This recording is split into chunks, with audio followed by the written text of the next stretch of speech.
Sí, desde luego hay una tradición de lucha del movimiento ferrocarrilero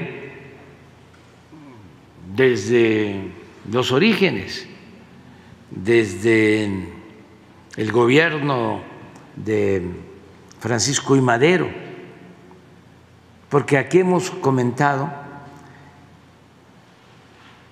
que el primer ferrocarril se construyó de la Ciudad de México a Veracruz, lo empezó el presidente Juárez, lo terminó el presidente Lerdo. Muere el presidente Juárez en 1872 y el ferrocarril se inaugura en 1873, el ferrocarril de la Ciudad de México a Veracruz. Es el primer ferrocarril. Y luego que toma el poder por la fuerza Porfirio Díaz en 1876, se inicia la construcción de nuevas vías de ferrocarril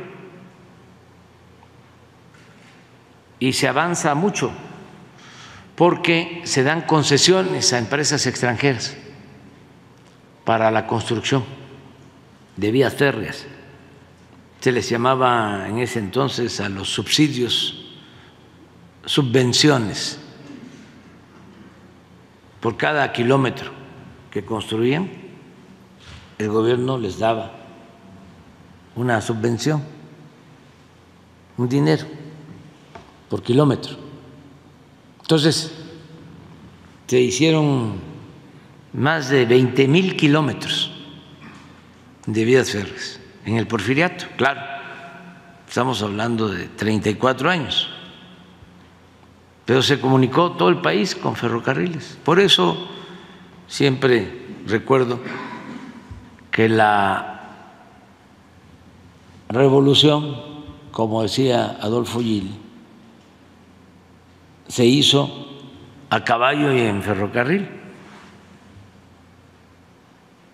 Estaba comunicado todo México. Poblaciones que no existían,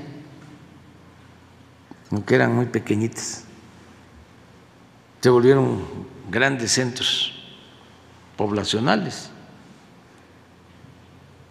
Torreón, por ejemplo, gracias al ferrocarril creció. Y así en el norte, Cananea, también vinculada con la minería y el ferrocarril, se fueron creando y consolidando esas ciudades por el ferrocarril.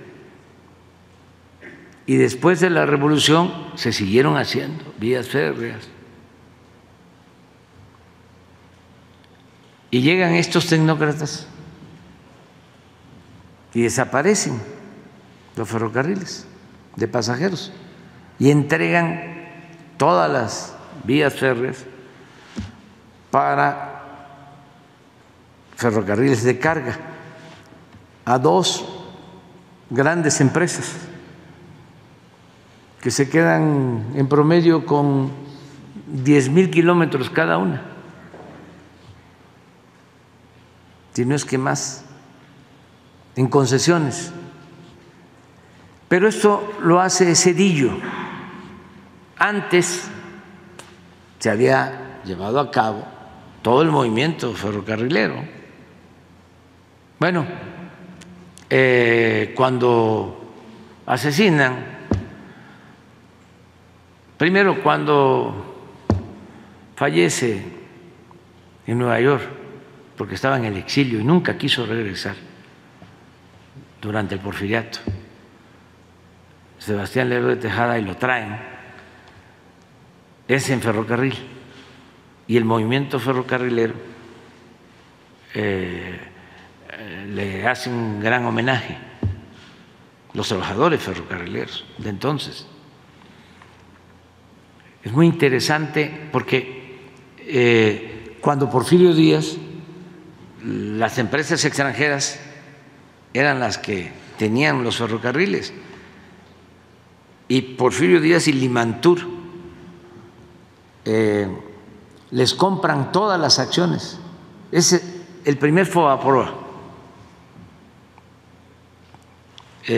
Compran las acciones de las empresas ferrocarrileras extranjeras, la mayoría estadounidenses, y convierten en deuda pública todo lo que se les paga a las empresas extranjeras. Pero era tanto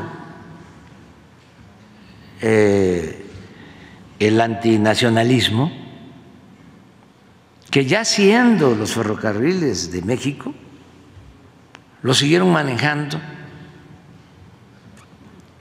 estadounidenses. Los conductores, los que vendían los boletos, eran estadounidenses. Ya habiéndose rescatado, ya con el pago de dinero de México,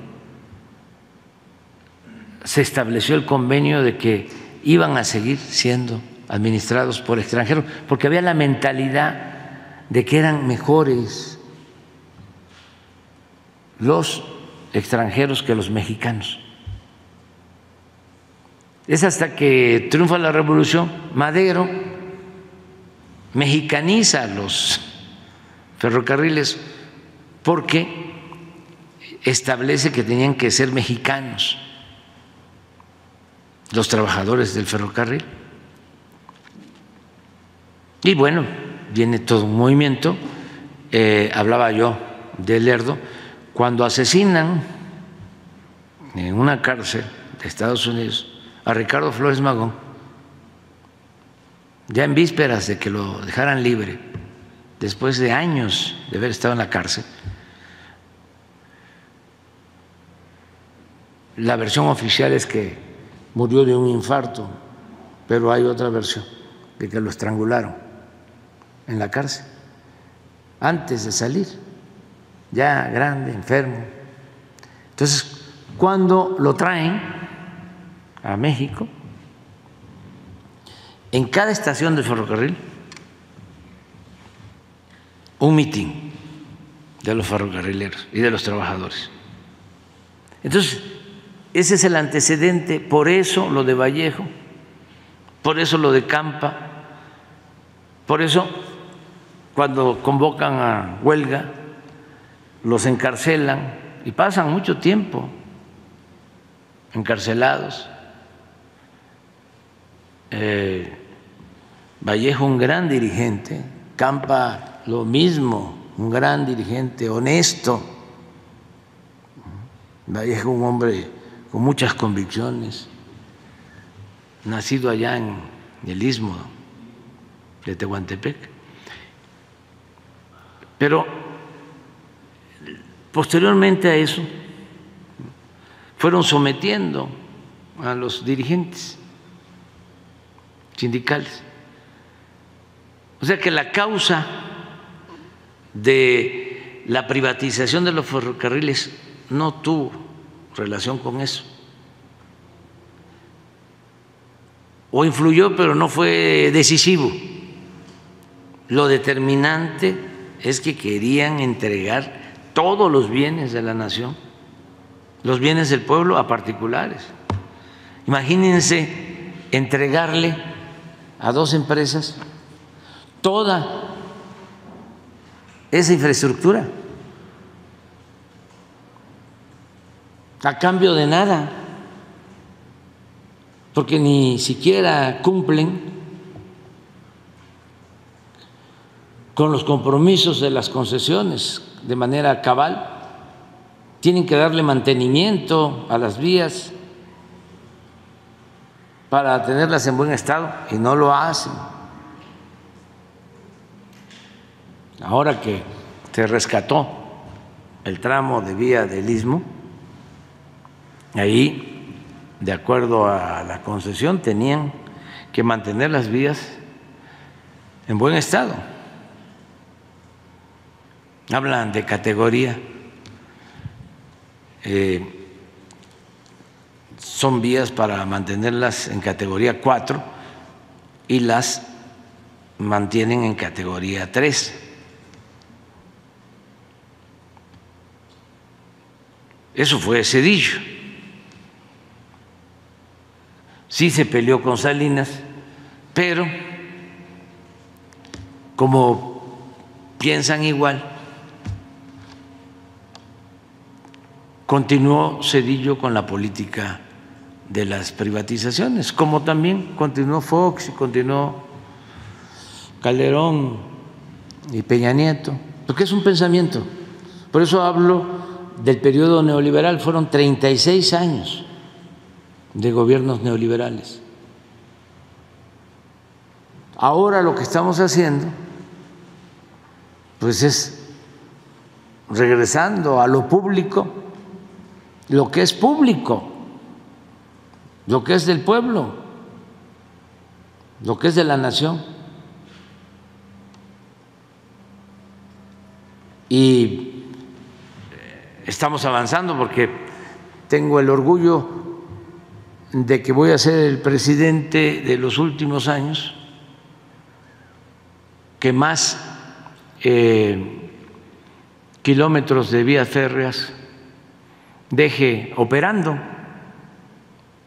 Ya todo el sureste, desde el Istmo hasta la península, 2.500 kilómetros.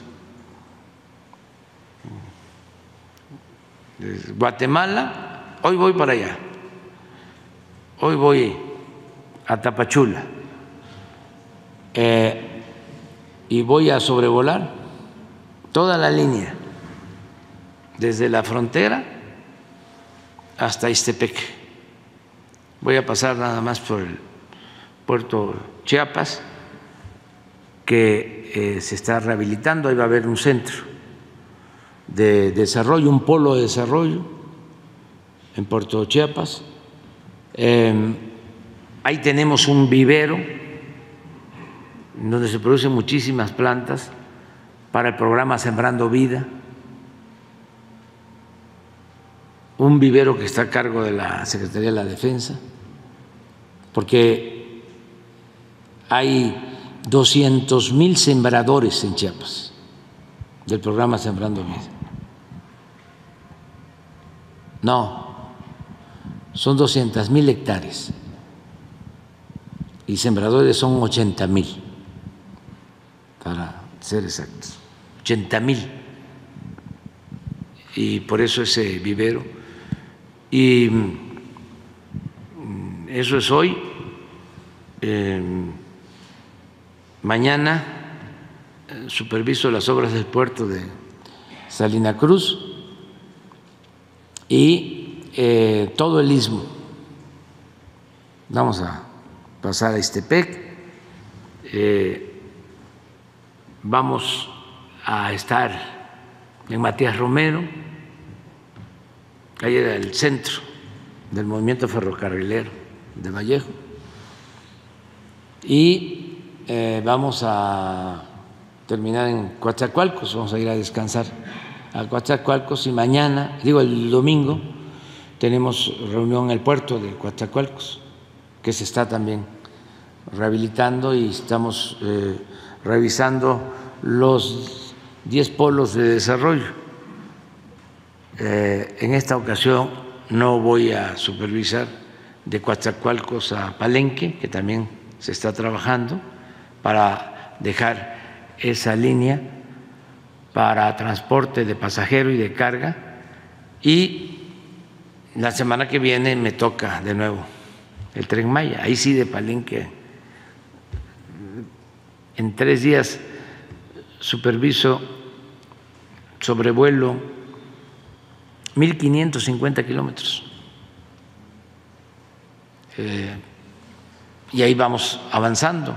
Y el día primero, ya la supervisión, 1 de septiembre, que es mi informe, que lo vamos a rendir en Campeche, vamos a hacer la supervisión ya, supervisión, no inauguración, en tren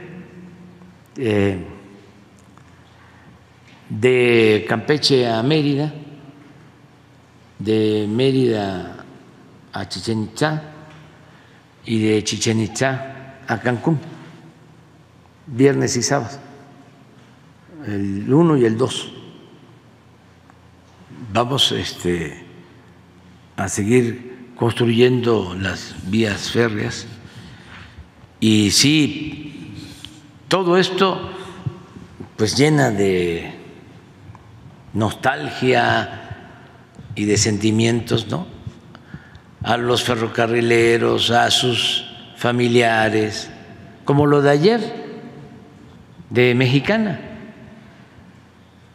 Y así hay otros temas. Es que el neoliberalismo causó muchos daños